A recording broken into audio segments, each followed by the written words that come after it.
Et si le chaos suivait un rythme parfait? Bonjour et bienvenue. Aujourd'hui, on va plonger dans un monde à la fois invisible et fascinant, celui des circuits à courant alternatif. Un univers où, comme on va le voir, le chaos peut laisser place à une harmonie quasi parfaite. Alors comment ça se fait? Comment une radio arrive-t-elle à isoler une seule station au milieu de toutes les autres? Eh bien, la réponse est cachée dans un principe physique assez élégant.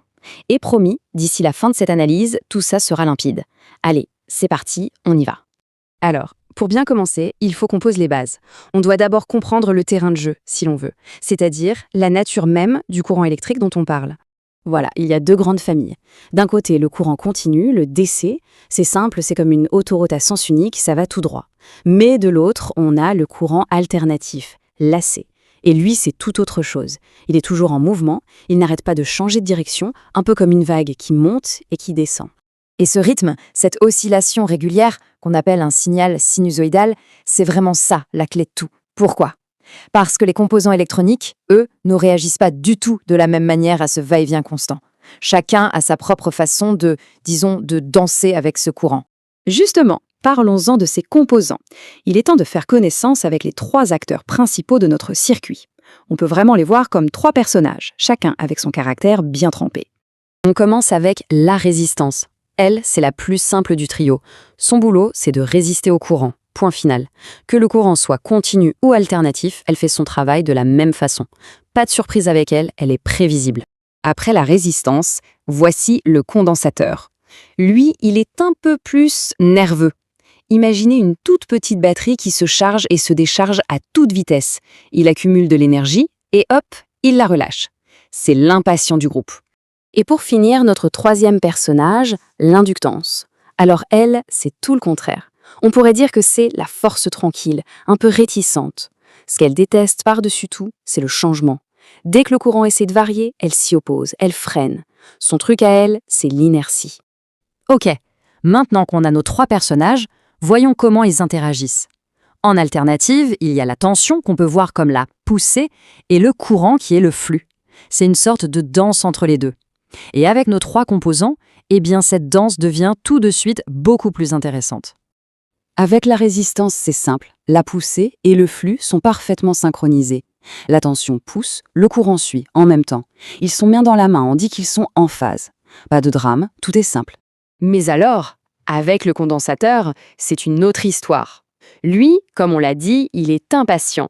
Le courant, le flux, se met à circuler tout de suite. Il prend de l'avance. Il n'attend même pas que la tension, la poussée, soit à son maximum.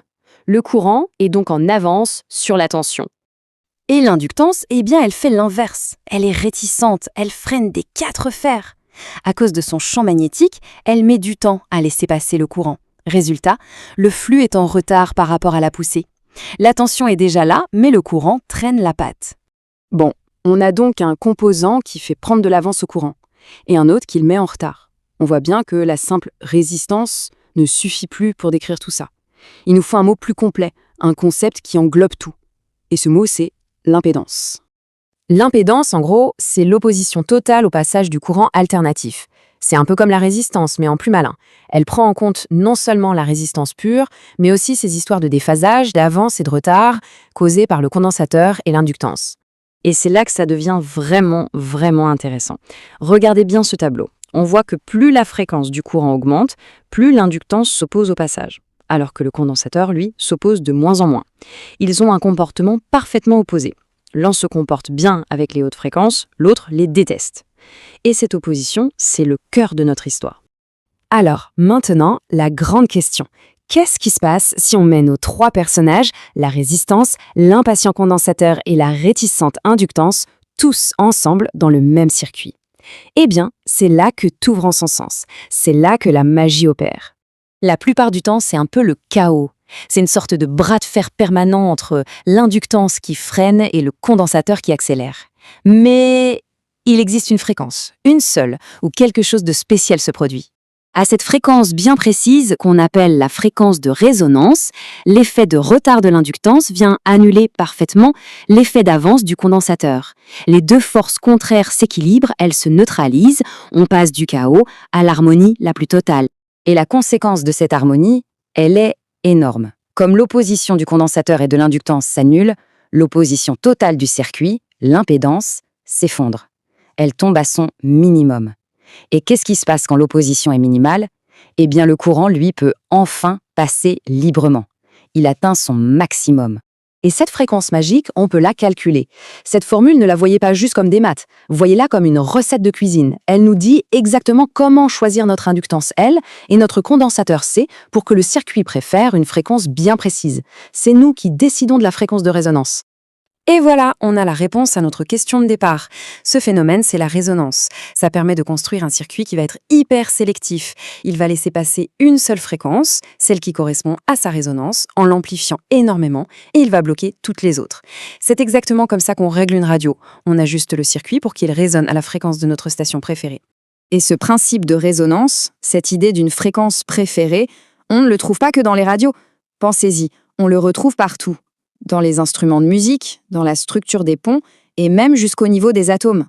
C'est un principe fondamental de l'univers. Et tout ça, au fond, ça part de la simple danse entre nos trois petits composants. Abonne-toi et merci de suivre.